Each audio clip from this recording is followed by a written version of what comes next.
Pejabat Wali Kota imbau ASN tingkatkan disiplin dan kinerja.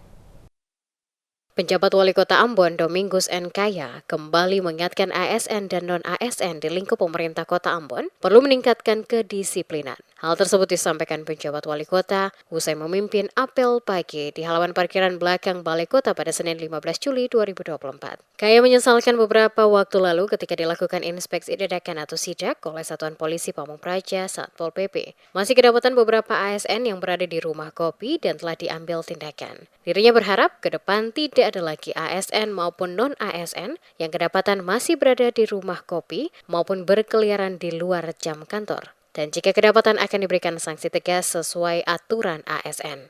Kita bisa bekerja maju, punya progres kerja, kinerja itu bisa maju. Dasar salah satunya juga soal disiplin. Nah itu yang mau ditegakkan di pemerintah kota ini. Kita lihat kadang-kadang kan ketemu beberapa ada di rumah kopi, ada di ini pada jam kerja.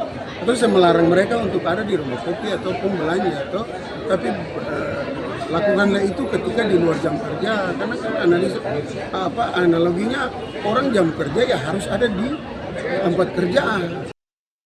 Sebelumnya dalam beberapa kali memimpin apel pagi di lingkup Pemkot Ambon, pejabat wali kota senantiasa menghimbau jajarannya agar loyal dan melaksanakan tugas dengan baik. Tidak hanya itu, para ASN juga dihimbau menjaga hubungan relasi antara pimpinan dan bawahan dalam koridor yang benar. ASN juga diingatkan tidak membangkang dalam menjalani tugas, karena hal bekerja melayani masyarakat merupakan tanggung jawab sesuai abdi negara. Lanjutnya, selain loyalitas, dirinya juga meminta para ASN agar tetap menjaga kebersihan lingkungan kantor guna memberikan kenyamanan saat bekerja.